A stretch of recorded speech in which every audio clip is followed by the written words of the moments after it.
Jama'a assalamu alaikum. To idan za mu tashi da addu'a ma mu tashi da addu'a. Jama'a dai kuna gani wannan Trump ne. Inda kake addu'a a yanzu yanzu nan cikin daren nan. Addu'a yake yi akan wannan yakin a yanzu maganar da ke muku. Wallahi wannan abun ba wai abu ne na wasa ba. Abu ne wanda ake yin shi tsakanin arna da musulmai. Trump gashi nan suna addu'a suna neman nasara da sa'a. Tun da kuke a rayuwa kun taɓa ganin Trump yana addu'a? Kun taɓa ganin shi yana addu'a yana cewa su samu sa'a akan makiya? Kun taɓa gani? To wallahi lamarin nan ya ɓaci. Tun da kuka ga har Trump ya koma ga Allah, to kun tabbatar da cewa akwai matsala. Ya kamata mu tashi da addu'a mu ƙara dagewa. Mu ƙara dagewa ga baki ɗaya wannan izzar da wannan jiji da kan da wannan faɗan maganganun da nuna cewa mu mun isa mu Allah ne, inda suka ɗauki kansu su alloli ne. Yau gashi nan ya zo ya zubar an dafa masa ana nema masa sa'a. To kai kuma musulmi me kake tunani? Ina masu cewa wai faɗa ne na ba faɗan addini ba ne. Yanzu dai gashi nan su da kansu suke faɗan cewa faɗa su da kansu duk inda wanda yake sauraron bidiyon nan dan dai ya bidiyon nan za su ga suna cewa faɗa ne kawai akan musulunci da kafirci. Saboda haka ya kamata mu tashi tsaye. Kar mu ɗauki wannan abun a wasa, kar mu dinga ganin labarai muna cewa ai muna nasara nasara mu ganka da carbinka. Nasara shine ka tsaya akan darduma ka ɗaga hannu kai kuka in kuka za ka yi. Ka roƙi Allah Ubangiji Allah kar ya kai wannan ƙasar ƙasa. Ubangiji Allah yanda yau suke ganin cewa suna da yawa, suke ganin cewa suna da ƙarfi, suke ganin cewa suna da ɗaurin gindi, suke ganin cewa su za su iya juya duk wanda suka ga dama, to Allah ya nuna musu shi ya halicci duniyar da su ɗin da kayan nasu da komai kuma zai iya batar da su a lokacin da ya so. Jama'a Trump ne fa. Duk wannan izzar tashi da su yanda suka saita ɗakin yanzu abin ya dagule.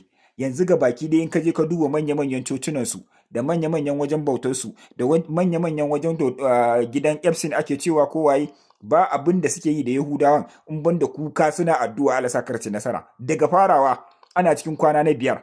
To jama'a ya kamata mu tashi da addu'a. Dan Allah mu dage da addu'a. Me sadaka yayi sadaka, mata ku yi addu'a, maza ku fito ku ƙara duk a sallolinku musamman a cikin wannan wata mai albarka. Jama'a faɗan ƙarshe ake yi fa. Ita kaɗai ce ta rage mana, ba mu da wata sama da ita. Ita kaɗai ce jagorar, ita kaɗai ce muke ganin cewa za ta gama da su. To don girma Allah mu tashi da addu'a. Su ma da suke ganin suna da ɗaurin gindi, suna da duniya, suna da makamai, suna da munafukan ƙasashen da ake amfani da su, suna da sojoji ta ko'ina, su ma suke addu'a barantana kuma ƙasar da ba ta da kowa sai kanta sai Allah sai mu. Ba ta da kowa, ba ta da wata ƙasar da za ta daki kirji, ba ta da wadda za ta ce zan kawo makamai na nan, ke ma ki taimaka min ta nan, ni ma in taimaka ta nan. Babu wannan. Wallahi zama bai same mu ba, bacci bai same mu ba. Ya kamata mu tashi da addu'a. Ubangiji Allah kai su ƙasa, Allah kar ya ba su nasara, Allah ya ɗaukaka musulunci a duk inda yake, ya kaskantar da wuce tunanin jin mai tunani.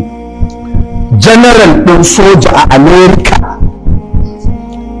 shekaran jiya yayi tasrihat, ya bayyana waɗansu maganganu masu nauyi kan hakikanin abin da yake faruwa. Ya ce billahi la ilaha illa hu, ko a yakin duniya na biyu tun da Allah ya halicci America ba a taɓa mata ta'adi irin wanda ake yi ba.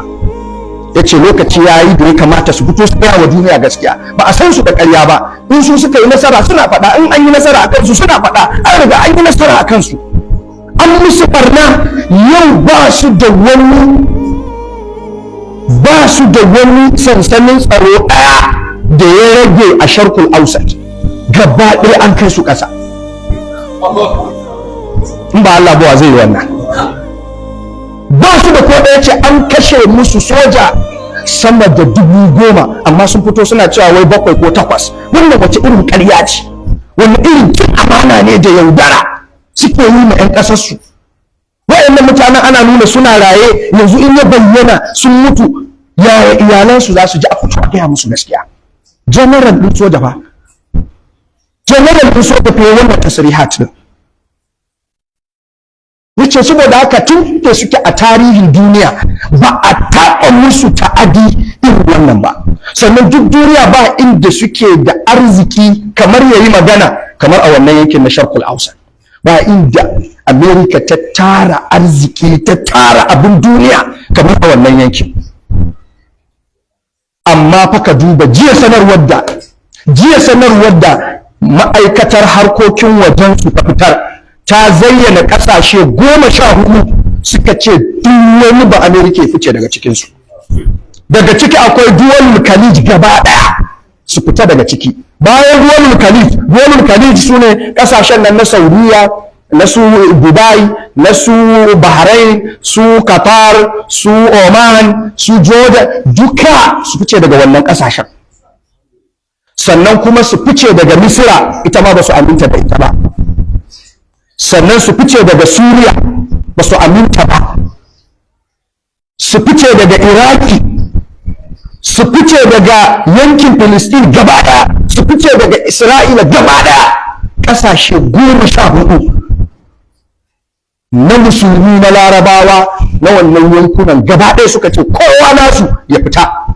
Kuma tsabar an shiga cikin halin ɗimuwa. A ɗabi'arsu in za su fitar da sanarwa irin wannan za su ce ga yadda za a yi a fita, ga lambobin da za a tuntuɓa, ga wuraren da za a na zuwa a haɗu don su kwashe mutanensu. Suka ce kowa ya ta kansu, an shiga bala'i. Ba wanda za a iya masa komai, kowa ya san dai yadda zai yi ya gudu. Ba wani ƙarin bayani. Tun da suke ba su taɓa shiga irin wannan halin ba. To in ba Allah ba, wa zai yi wannan? Allah ne kawai zai yi wannan.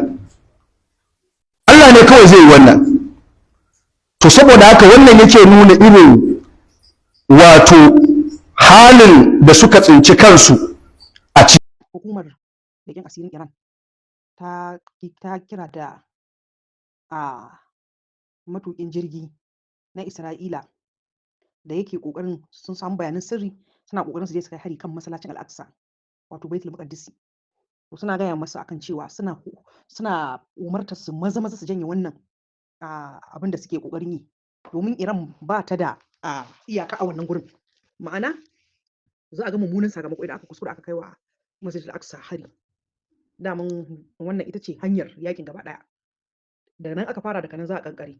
To sun ji kishin din suna ƙoƙarin su je su kai hari a hanyar da abin da za su ƙara tunzura musulmai. Ta waɗannan shedanu Allah kama na ƙarshen su kawai. Dan uwa mi addu'a Allah ya ba Iran nasara da sa'a. Abun kunya duk duniya ƙasa ɗaya ce ta tashi. Yanzu gashi an ce za a kai Masjid Al-Aqsa hari. Duk ƙasashen Larabawa wanda ya magana sai ita, kuma ko a jikin su sai dai masu Isra'ila. Yanzu dan Allah me sunan musulmin da yake bayan Saudiya? Me kake so kuma Saudiya ta ce maka? Ta ce maka ta yi joining tana tare da Amerika da Isra'ila, amma har yanzu kare ta kake dan uwa. Da mun tare za ku halaka. Duk wanda yake bayan Saudiya wallahi zai halaka tare da ita ne. Babu ruwan Allah da kai. Ba ruwan Allah dan kai kana addinin munafurci. Tunda dai ita din dai ta nuna muku, ta nuna inda take kai tsaye, ba wani boye to ya rage naka. Yasa ko a jikina waɗanda suke fitowa suna wasu maganganu yanzu, ni kawai na san layin su ne. In ba ku manta ba, na faɗa fi so shirin masaki. Duk wanda Isra'ila Yahuda suka sa aiki ko sama da shekara 100 ne sai yayi yanzu. Lokaci ne na kowa zai koma cikin gidan shi da yake ciki na hakika, anan zai zauna. Idan kai kana wannan hannun ne na mumunai, wallahi ko mun tsalle ka sai ka da gidanka nan ne. Hakan kana wancan gidan duk yadda zaka kwance sai ya koma. Abun ba daga mutane bane, daga Allah ne, makurkudan mutanen ne Allah yake bayyanawa. Babu munafiki. Kowa sai ya nuna inda yake.